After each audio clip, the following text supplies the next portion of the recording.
ಮಾತಾಡ್ತಾ ಇದ್ರೆ ಎಲ್ಲರಿಗೂ ನಾನು ಕೊಟ್ಟಿಲ್ವಾ ನಿಮಗೆ 2,000 ಅಂತ ಹೇಳ್ತಾರೆ. 2,000 ಎಲ್ಲಿ ಕೊಟ್ಟಿದ್ದೀರಾ?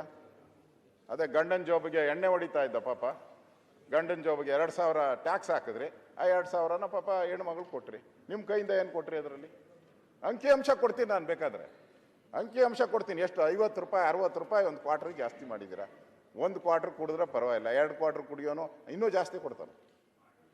ಅಂದರೆ ಸಿದ್ದರಾಮಯ್ಯನವ್ರು ಎಷ್ಟು ಹುಷಾರು ಅನ್ನೋದಕ್ಕೆ ಇದೊಂದು ಎಕ್ಸಾಂಪಲ್. ಅಲ್ಲೇ ಉತ್ಪತ್ತಿ ಮಾಡಿ ಅವ್ರ ಮನೆಗೆ ಕೊಟ್ಬಿಟ್ರು, ಅವ್ರ ಮನೆಯಲ್ಲೇ ಉತ್ಪತ್ತಿ ಅಲ್ಲೇ ಕೊಟ್ರು.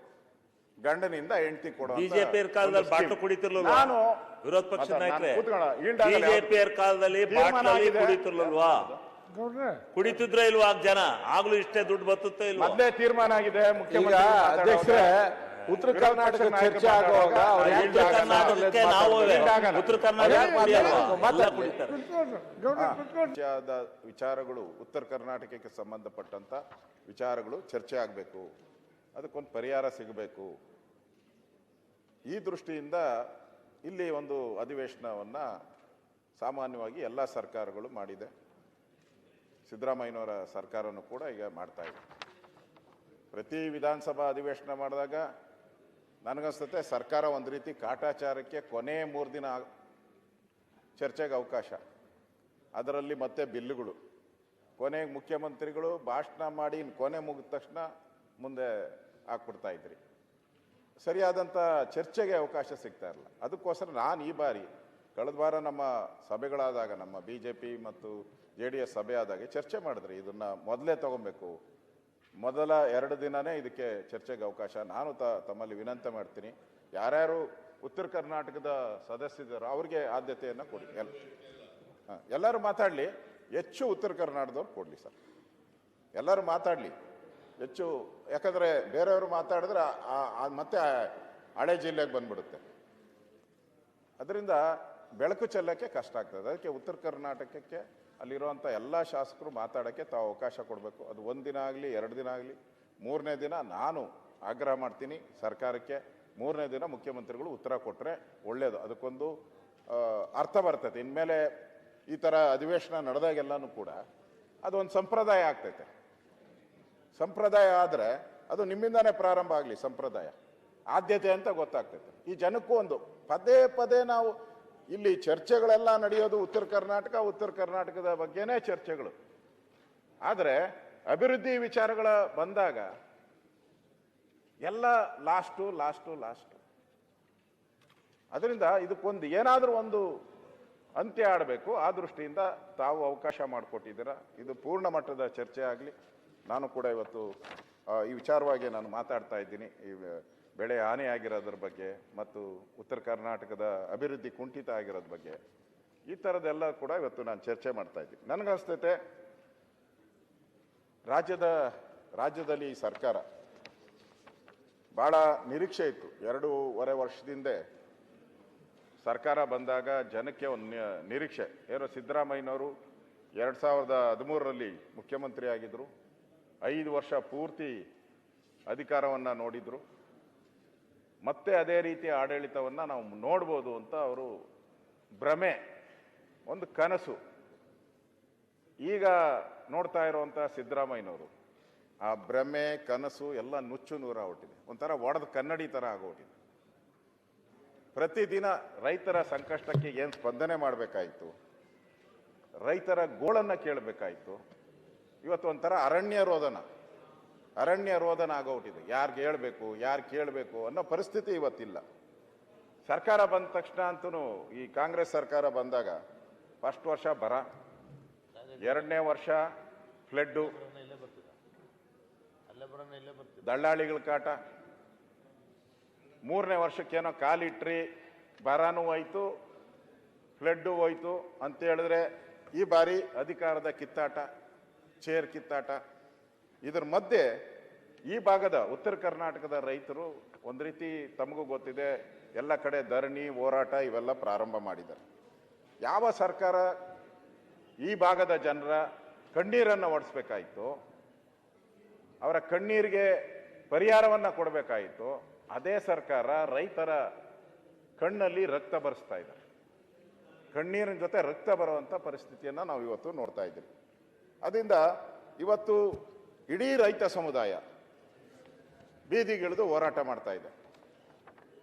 ಅದಕ್ಕೆ ಮಂತ್ರಿಗಳು ಹೋಗಿದ್ರು, ಹೋರಾಟ ಆಯಿತು. ಅದನ್ನು ನಾನು ಮುಂದೆ ಹೇಳೋನಿದ್ದೀನಿ. ಈ ಗಮನದಲ್ಲಿಟ್ಕೊಂಡು ನಾವು ಈ ಸರ್ಕಾರ ನಮ್ಮಲ್ಲಿ ಸುಮಾರು 86.81 ಲಕ್ಷ ರೈತ ಕುಟುಂಬಗಳಿದೆ. ನಮ್ಮ ರೆವಿನ್ಯೂ ಇಲಾಖೆ ಕೊಟ್ಟಿರೋ ಅಂಕಿಅಂಶದಲ್ಲಿ 86.81 ಲಕ್ಷ. ನೀರಾವರಿಗೆ, ಮಳೆ ಮತ್ತು ನೀರಾವರಿಗೆ 118.5 ಲಕ್ಷ ಹೆಕ್ಟೇರ್ ಪ್ರದೇಶ ಇದೆ. ಸುಮಾರು ನಮಗೆಲ್ಲರಿಗೂ ಗೊತ್ತಿರೋಂಗೆ 70% ಜನ ರೈತಾಪಿ ಕುಟುಂಬದಲ್ಲಿ ಬಂದವರು, ರೈತರ ಮನೆ ಕುಟುಂಬದವರು ಅಂತ ನಾವು ತಿಳ್ಕೊಂಡಿದ್ದೀವಿ. ಈ ಸರ್ಕಾರ ಮಾತಿಗೆ ತಪ್ಪಿದೆ ಅಂತ ನಾನು ಯಾಕೆ ಹೇಳ್ತಾ ಇದ್ದೀನಿ ಅಂತ, ಈ ಸರ್ಕಾರನೇ ಒಂದು ಕೃಷಿ ಇಲಾಖೆ ವಾರ್ಷಿಕ ವರದಿ 2024-25 ಒಂದು ವಾರ್ಷಿಕ ವರದಿಯನ್ನು ಬಿಡುಗಡೆ ಮಾಡ್ತಾರೆ ರಾಜ್ಯ ಸರ್ಕಾರ. ಅದರಲ್ಲಿ ನಮ್ಮ ದೃಷ್ಟಿ ಏನು, ರಾಜ್ಯದ ಕೃಷಿ ಉತ್ಪಾದನೆ ಹೆಚ್ಚು ಮಾಡೋದ್ರ ಬಗ್ಗೆ ನಮ್ಮ ಗುರಿ ಏನು, ನಮ್ಮ ಉದ್ದೇಶ ಏನು ಅಂತ ಹೇಳ್ಬಿಟ್ಟು ದೃಷ್ಟಿ ಅಂತ ಕೊಟ್ಟಿದ್ದಾರೆ. ಅದಕ್ಕೆ ಉದ್ದೇಶಕ್ಕೆ ದೃಷ್ಟಿ ಅಂತ ಕೊಟ್ಟಿದ್ದಾರೆ. ವಿಷನ್ ಅಂತ ಹೇಳಿ ರಾಜ್ಯ ಸರ್ಕಾರ ಬಿಡುಗಡೆ ಮಾಡಿರುವಂಥ ಪತ್ರ. ಇದರಲ್ಲಿ ಏನು ಕ್ಲಿಯರ್ ಆಗಿ ಹೇಳಿದರೆ, ವಿವಿಧ ರಾಜ್ಯ ಮತ್ತು ಕೇಂದ್ರ ಪುರಸ್ಕೃತ ಯೋಜನೆಗಳ ಅನುಷ್ಠಾನದ ಮೂಲಕ ಉತ್ಪಾದನೆಯನ್ನು ಹೆಚ್ಚಿಸಲು, ಸುಸ್ಥಿರ ಕೃಷಿಗಾಗಿ ಕೃಷಿ ವೆಚ್ಚವನ್ನು ಕಡಿತಗೊಳಿಸಲು, ರೈತರ ಅಭಿವೃದ್ಧಿ ಹಾಗೂ ಆದಾಯವನ್ನು ಹೆಚ್ಚಿಸುವ ಮೂಲಕ ರಾಜ್ಯದ ಆಹಾರ ಭದ್ರತೆಯನ್ನು ಕಾಪಾಡುವುದು ಅಂತ ಇದೆ ಅಧ್ಯಕ್ಷರೇ. ಆಹಾರ ಭದ್ರತೆಯನ್ನು ಕಾಪಾಡಬೇಕು ಅಂತ ಅಂದ್ರೆ ಇವ್ರು ಹೇಳಿರೋದಕ್ಕೂ ಕೃತಿಗೂ ಮಾತಿಗೂ ಏನು ಸಂಬಂಧ ಇಲ್ಲ ಅಂತ ನನಗನ್ಸ್ತದೆ. ಹೇಳಿರೋ ಕೃತಿಗೂ ಮಾತಿಗೂ ಸಂಬಂಧ ಇಲ್ಲ. ಮಾತೆತ್ತರೆ ಮುಖ್ಯಮಂತ್ರಿಗಳು ಅವ್ರದ್ದು ನಾನು ನೋಡಿದ್ದೀನಿ. ಅವರು ಕೂತಾಗ, ನಿಂತಾಗ, ವೇದಿಕೆ ಭಾಷಣ ಮಾಡೋಕೆ ನಿಂತಾಗ ಅವ್ರ ಭಾಷೆಯಲ್ಲಿ ಹೇಳೋದಾದ್ರೆ, ಏಯ್ ಕೂತ್ಕೋ, ಕೊಟ್ಟಿಲ್ಲ 2,000 ನಿನ್ಗೆ, ಕೊಟ್ಟಿಲ್ಲ ನಿನ್ಗೆ 2,000. ಈ ಮಾತು ರೆಗ್ಯುಲರ್ ಬರ್ತಾ ಇದೆ. ನಾನು ಮೊನ್ನೆನೂ ನೋಡಿದೆ, ಯಾವುದೋ ಕೂತ್ಕೊಂಡು ಅವರು ಯಾವುದೋ ಒಂದು ಮಾತಾಡ್ತಾ ಇದ್ರೆ, ಎಲ್ಲರಿಗೂ ನಾನು ಕೊಟ್ಟಿಲ್ವಾ ನಿಮಗೆ 2,000 ಅಂತ ಹೇಳ್ತಾರೆ. 2,000 ಎಲ್ಲಿ ಕೊಟ್ಟಿದ್ದೀರಾ? ಅದೇ ಗಂಡನ ಜೋಬಿಗೆ ಎಣ್ಣೆ ಹೊಡಿತಾ ಇದ್ದ ಪಾಪ, ಗಂಡನ ಜೋಬಿಗೆ 2,000 ಟ್ಯಾಕ್ಸ್ ಹಾಕಿದ್ರಿ. ಆ 2,000ನ ಪಾಪ ಹೆಣ್ಮಗಳು ಕೊಟ್ರಿ. ನಿಮ್ಮ ಕೈಯಿಂದ ಏನು ಕೊಟ್ರಿ? ಅದರಲ್ಲಿ ಅಂಕಿಅಂಶ ಕೊಡ್ತೀನಿ ನಾನು, ಬೇಕಾದ್ರೆ ಅಂಕಿಅಂಶ ಕೊಡ್ತೀನಿ. ಎಷ್ಟು? 50 ರೂಪಾಯಿ 60 ರೂಪಾಯಿ ಒಂದು ಕ್ವಾರ್ಟರ್ಗೆ ಜಾಸ್ತಿ ಮಾಡಿದ್ದೀರಾ. ಒಂದು ಕ್ವಾರ್ಟರ್ ಕುಡಿದ್ರೆ ಪರವಾಗಿಲ್ಲ, 2 ಕ್ವಾರ್ಟರ್ ಕುಡಿಯೋನು ಇನ್ನೂ ಜಾಸ್ತಿ ಕೊಡ್ತಾನೆ. ಅಂದರೆ ಸಿದ್ದರಾಮಯ್ಯನವ್ರು ಎಷ್ಟು ಹುಷಾರು ಅನ್ನೋದಕ್ಕೆ ಇದೊಂದು ಎಕ್ಸಾಂಪಲ್. ಅಲ್ಲೇ ಉತ್ಪತ್ತಿ ಮಾಡಿ ಅವ್ರ ಮನೆಗೆ ಕೊಟ್ಬಿಟ್ರು. ಅವ್ರ ಮನೆಯಲ್ಲೇ ಉತ್ಪತ್ತಿ ಅಲ್ಲೇ ಕೊಟ್ರು. ಗಂಡನಿಂದ ಹೆಂಡತಿ ಕೊಡೋ ಬಿಜೆಪಿ ಕಾಲದಲ್ಲಿ ಬಾಟ್ಲು ಕುಡಿತಿರ್ಲಿಲ್ವಾ? ನಾನು ವಿರೋಧ ಪಕ್ಷದ ನಾಯಕರೇ, ಬಿಜೆಪಿ ಕಾಲದಲ್ಲಿ ಬಾಟ್ಲಲ್ಲಿ ಕುಡಿತಿರ್ಲಿಲ್ವಾ? ಕುಡಿತಿದ್ರ ಇಲ್ವಾ ಜನ? ಆಗ್ಲೂ ಇಷ್ಟೇ ದುಡ್ಡು ಬರ್ತುತ್ತೋ ಇಲ್ವಾ? ಮೊದಲೇ ತೀರ್ಮಾನ ಆಗಿದೆ. ಮುಖ್ಯಮಂತ್ರಿ ಅಧ್ಯಕ್ಷರೇ, ಉತ್ತರ ಕರ್ನಾಟಕ ಚರ್ಚೆ ಆಗುವಾಗ ಉತ್ತರ ಕರ್ನಾಟಕಕ್ಕೆ ನಾವು ಉತ್ತರ ಕರ್ನಾಟಕ ಅವ್ರು ಕೇಳೋ ಅಷ್ಟು ತಾಳ್ಮೆ ಇರ್ಬೇಕು ಸರ್. ಸನ್ಮಾನ್ಯ ಅಧ್ಯಕ್ಷರೇ, ಅಲ್ಲ ನೀವು ಮಾತಾಡುವಾಗ ಹೇಳೋದಕ್ಕೆ ತಾಳ್ಮೆ ಇಟ್ಕೊಂಡಿರ್ಬೇಕು. ನೀವು ಮಾತಾಡಿದಷ್ಟು, ನೀವು ಟೀಕೆ ಮಾಡಿದಷ್ಟು ಯಾರು ಇದ್ದಾಗ ಅವ್ರು ಭಾಷಣ ನೀವು ನಾವೇನು ಮಾತಾಡಲ್ಲ, ನಾವು ಮಾತಾಡುವಾಗ ನೀವೇನು ಮಾತಾಡ್ಕೊಡ್ದು ನೋಡ್ರಿ. ನಾವು ಮಾತಾಡುವಾಗ ನೀವು ಮಾತಾಡ್ಕೊಡ್ದು, ನೀವು ಮಾತಾಡುವಾಗ ನಾವು ಮಾತಾಡ್ಕೊಡ್ದು. ಏನಾರು ನಾವು ವಾತ್ಸಾರಿ ಮಾಡಿದ್ರಲ್ಲ, ನಿಮ್ದೆಲ್ಲ ಕೇಳಿದೆ 2 ದಿವಸ, ಕೊನೆ ನಾವು ವೈಟ್ ಪೇಪರ್ ಡಿಮ್ಯಾಂಡ್ ಮಾಡಿದಾಗ ನಮ್ಮನ್ನು ಮಾತಾಡಕ್ ಬಿಡ್ಲಿಲ್ಲ. ನೀವು ಮಾನ್ಯ ವಿರೋಧ ಪಕ್ಷ ಮಾತಾಡಕ್ ಬಿಡ್ಲಿಲ್ಲ. ನೀವು ಬರೀ ಗಲಾಟೆ ಮಾಡಿ ಕೂಗಾಕೆ ಬಿಡ್ತೀರಿ. ಮಾನ್ಯ ವಿರೋಧ ಪಕ್ಷ ನೀವು ಹಂಗೆ ಕೂತ್ಕೆ ಕೇಳಿ, ನಾವು ನಾಯಕರು ನಮ್ಮ ಬಡವರ್ಗ ಅವಮಾನ ಮಾಡ್ತಾ ಇದ್ದಾರೆ. ಕುಡಿಯೋರು ಈ ಕಾಲದಲ್ಲಿ ಎಲ್ಲ ಕಾಲದಲ್ಲೂ ಕುಡ್ದಾರೆ. ಕುಡಿಯೋರು ಎಲ್ಲ ಕಾಲದಲ್ಲೂ ಜಾಸ್ತಿ ಅಲ್ಲ, ಅಂಗಡಿಗಳು ಜಾಸ್ತಿ ಇಲ್ಲ, ನಾನು ಕೂತ್ಕೊಳ್ಳಲ್ಲ. ಶ್ರೀಮಂತರು ಕುಡಿತಾರೆ, ಕುಡಿದ್ರೆ ತೊಂದ್ರೆ ಇಲ್ಲ. 3 ಸರಿ ಟ್ಯಾಕ್ಸ್ ಹಾಕ್ಸಿದ್ದೀರಿ, 3 ಸರಿ 2 ವರ್ಷದಲ್ಲಿ 3 ಸರಿ ಟ್ಯಾಕ್ಸ್ ಹಾಕಿದ್ದೀರಿ ಶಿವಲಿಂಗೇಗೌಡರಿಗೆ. ವಿರೋಧ ಪಕ್ಷದ ನಾಯಕರು ಉತ್ತರ ಕರ್ನಾಟಕದ ಬಗ್ಗೆ ಮಾತನಾಡ್ತಾ ಅವರು ಪ್ರಿಯಾಂಬಲ್ ನೋಡಿದ್ರೆ ಏನು ಕುಡಿಯೋರು ಉತ್ತರ ಕರ್ನಾಟಕದಲ್ಲಿ ಮಾತ್ರ ಇದ್ದಾರೆ ಅನ್ನೋರ ಗತಿನೇ ಮಾತಾಡ್ತಾ ಇದ್ದಾರೆ. ಅದು ಯಾವ ಕಾರಣಕ್ಕೂ ಸರಿಯಾದದ್ದಲ್ಲ. ಆಮೇಲೆ ನೀವು ಮುಖ್ಯಮಂತ್ರಿಗಳು 2,000 ರೂಪಾಯಿ ಗೃಹಲಕ್ಷ್ಮಿ ಯೋಜನೆಯೊಳಗೆ ಕೊಟ್ಟರೆ ಅದು ಮನೆತನಕ್ಕೆ ಬಡತನ ನಿವಾರಣೆಗೆ ಹೋಗುತ್ತೆ ಹೊರತು ಸೆರೆಗೆ ಮಾತ್ರ ಹೋಗೋದಿಲ್ಲ. ಅದು ನಾನಿಲ್ಲ ಈಲ್ಡ್ ಆಗಲ್ಲ, ನಾನು ಯಾರಿಗೂ ಈಲ್ಡ್ ಆಗಲ್ಲ. ನಿಮ್ಮ ಹೆಸರು ಹೇಳಿದಾಗ ಈಲ್ಡ್ ಆತೀನಿ ನಾನು. ಆಗಲ್ಲ, ಈಲ್ಡ್ ಆಗಲ್ಲ. ಯಾರು ಇಲ್ದಾಗ ಅಲ್ಲಿದ್ದಾರೆ. ಅದು ಎರಡು ವಿಪ್ ಮುಖಾಂತರ ಕಳಿಸಿ. ಪ್ರತಿ ವರ್ಷನೂ ಕೂಡ ನಾವು ವಿಧಾನಸಭಾ ಅಧಿವೇಶನ ಬೆಳಗಾವಿಯಲ್ಲಿ ನಡೆದಾಗ ನನಗನ್ಸೋ ಪ್ರಕಾರ ಇಲ್ಲಿ ಹಿಂದೆ ಯಡಿಯೂರಪ್ಪ ಕುಮಾರಸ್ವಾಮಿ ಅವರಿದ್ದಾಗ ಈ ಭಾಗಕ್ಕೆ ಹೆಚ್ಚು ಪ್ರಾಧಾನ್ಯತೆ ಸಿಗಬೇಕು ಅಂತೇಳಿ ಈ ಸೌಧವನ್ನು ನಿರ್ಮಾಣ ಮಾಡಿದ್ರು. ನಮ್ಮೆಲ್ಲರ ಭಾವನೆ ಏನಿತ್ತು ಎಲ್ಲರದು ಅಂತ ಹೇಳಿದ್ರೆ ಇಲ್ಲಿ ಚರ್ಚೆ ಆದ ವಿಚಾರಗಳು ಉತ್ತರ ಕರ್ನಾಟಕಕ್ಕೆ ಸಂಬಂಧಪಟ್ಟಂಥ ವಿಚಾರಗಳು ಚರ್ಚೆ ಆಗಬೇಕು, ಅದಕ್ಕೊಂದು ಪರಿಹಾರ ಸಿಗಬೇಕು. ಈ ದೃಷ್ಟಿಯಿಂದ ಇಲ್ಲಿ ಒಂದು ಅಧಿವೇಶನವನ್ನು ಸಾಮಾನ್ಯವಾಗಿ ಎಲ್ಲ ಸರ್ಕಾರಗಳು ಮಾಡಿದೆ. ಸಿದ್ದರಾಮಯ್ಯನವರ ಸರ್ಕಾರನೂ ಕೂಡ ಈಗ ಮಾಡ್ತಾ ಇದೆ. ಪ್ರತಿ ವಿಧಾನಸಭಾ ಅಧಿವೇಶನ ಮಾಡಿದಾಗ ನನಗನ್ಸುತ್ತೆ ಸರ್ಕಾರ ಒಂದು ರೀತಿ ಕಾಟಾಚಾರಕ್ಕೆ ಕೊನೆ 3 ದಿನ ಚರ್ಚೆಗೆ ಅವಕಾಶ, ಅದರಲ್ಲಿ ಮತ್ತೆ ಬಿಲ್ಲುಗಳು, ಕೊನೆಗೆ ಮುಖ್ಯಮಂತ್ರಿಗಳು ಭಾಷಣ ಮಾಡಿ ಕೊನೆ ಮುಗಿದ ತಕ್ಷಣ ಮುಂದೆ ಹಾಕ್ಬಿಡ್ತಾ ಇದ್ರಿ.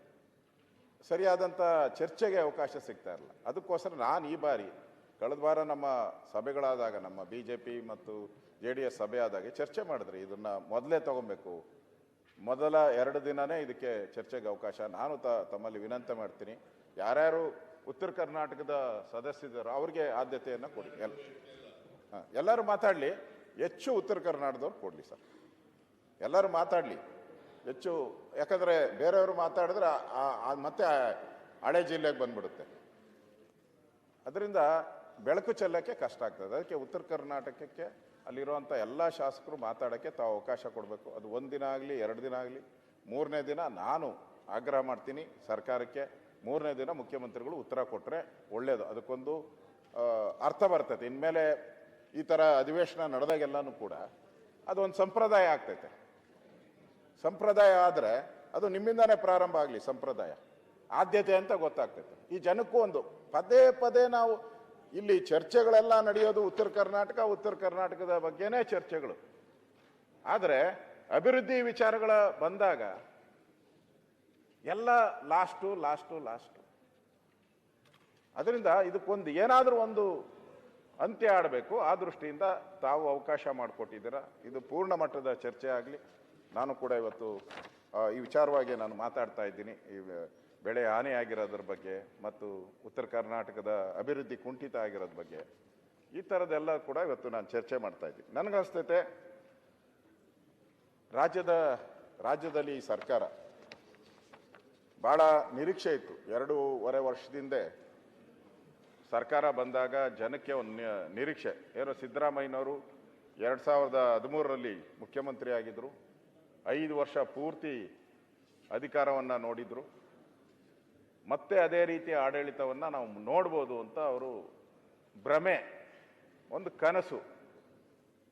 ಈಗ ನೋಡ್ತಾ ಇರುವಂಥ ಸಿದ್ದರಾಮಯ್ಯನವರು ಆ ಭ್ರಮೆ, ಕನಸು ಎಲ್ಲ ನುಚ್ಚು ನೂರಾಗ್ಬಿಟ್ಟಿದೆ. ಒಂಥರ ಒಡೆದ ಕನ್ನಡಿ ಥರ ಆಗೋಗಿದೆ. ಪ್ರತಿದಿನ ರೈತರ ಸಂಕಷ್ಟಕ್ಕೆ ಏನು ಸ್ಪಂದನೆ ಮಾಡಬೇಕಾಯಿತು, ರೈತರ ಗೋಳನ್ನು ಕೇಳಬೇಕಾಯಿತು.